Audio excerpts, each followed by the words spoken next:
I took more. You told me to be a little bit more comprehensive. Because they shamed you on stage for your one page. Yeah, exactly. So I'm set to Very that. effective. Thank you. Awesome. So let's start with you.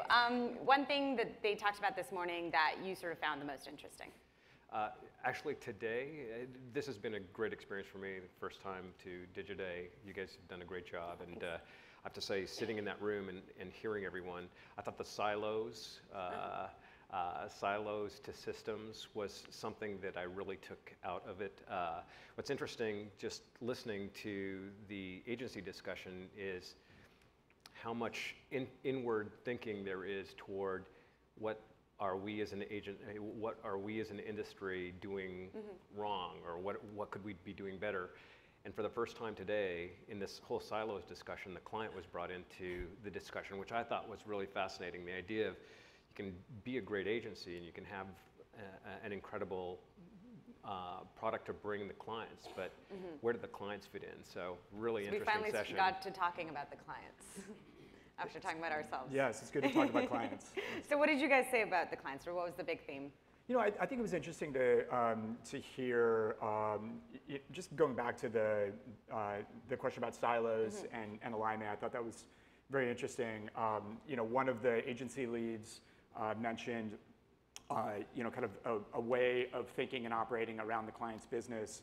And I think, you know, fundamentally it ends up being a challenge because a lot of different agencies can feel like they're the lead.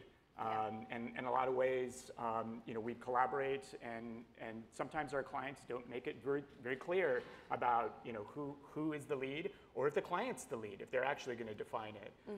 So, you know, I think it was a great point to talk about finding a good operating system for collaboration.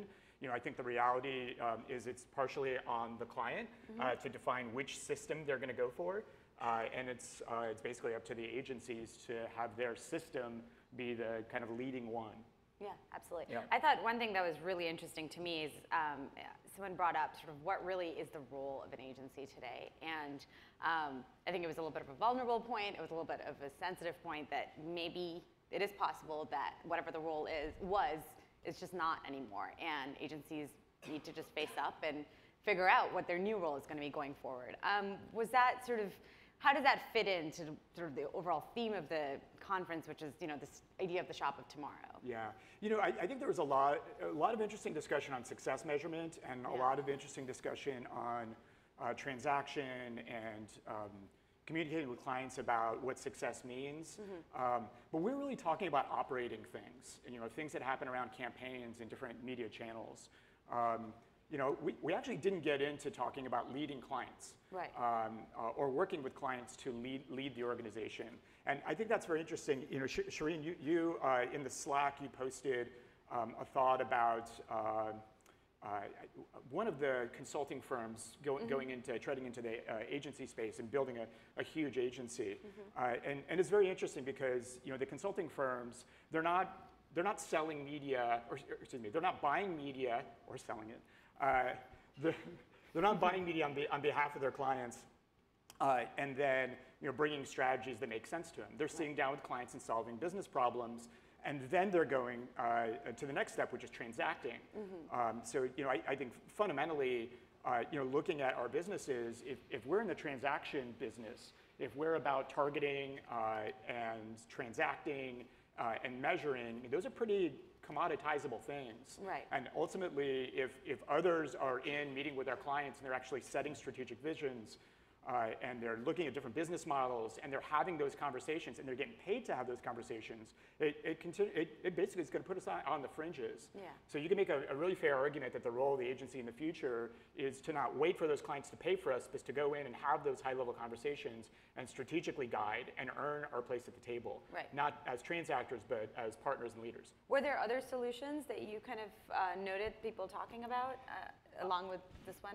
You know, I thought that education was an element that was significant, and significant both from the standpoint of internal within the agency as well as external in terms of working with the client, setting expectations, understanding KPIs. And, you know, we talk about this on the ad platform or ad sales side in terms of getting to KPI, but I thought it was fascinating to hear how digital has really changed the way clients, you know, the time is compressed. time is compressed. We have a shorter time to prove ourselves, shorter time to sell our products, and the idea of KPIs, being able to educate clients who might not have all of the digital disciplines. I think that that's a unique new area that an agency is required to manage, is this, new disciplines, new skill sets, and then also to be able to educate not only internally to break down those silos, but how do you bring education to the client so that they can make meaningful KPIs? Right. But I think that it was interesting that there was a little bit of fear in the room, right? Like, I want to educate my clients, but it's like, it's kind of scary to do that. Like, oh, you have no idea what you're talking about when it comes to this particular measurement. Or sometimes I've actually heard, agencies complain that their clients don't know anything about Snapchat, but they just want a Snapchat campaign. And I have to explain to them that, no, you can't forward things on Snapchat, and you can't like things on Snapchat. Yeah, it's really interesting. The quintessential curse of digital media came up. As it should continue to come up. The fact that we can measure so many things, and therefore we get measured by things that we don't want to be measured by. And clients end up focusing on things like click-through rates, or they try to compare one channel versus another on its ability to convert on the last click, and all those things that we all see in our day-to-day. I think it's fair to think of it as a curse. I think it's also kind of interesting to look at it as an opportunity, because those are conversations that clients open up to us. So if we pounce on that opportunity and have those discussions and engage with them, those are ways in to start having strategic discussions. It's not always easy, but it's those questions can be great opportunities to start working your way up the food chain and having greater strategic discussions. And I think someone also ended with well, it's hard work, but I mean, what are you guys being paid for? Yeah. And just one last point. I think it was maybe a Forbes or Fortune article about 3 weeks ago. It was basically type in your profession, and we're going to tell you how likely you are to be replaced by robots in the future. I know. What's a journalist number one? I'm taking this really personally. The percentage likelihood. And I put in my profession, and it said 1% likelihood. So I thought that was a great point, and I think it actually couples really nicely with that point. We are fundamentally in a people business. Technology is there to help us transact and measure, but our value is always going to be in getting our people out with our clients. Right, well, Mike, I put in the same thing, and it came back 99% likely. So anyway, I'd love to work for you. We'll exchange resumes in the back. Good. So you're making connections. That's well, right. thank you so much, you guys. This was great. That was great. Thank you. Thank you. We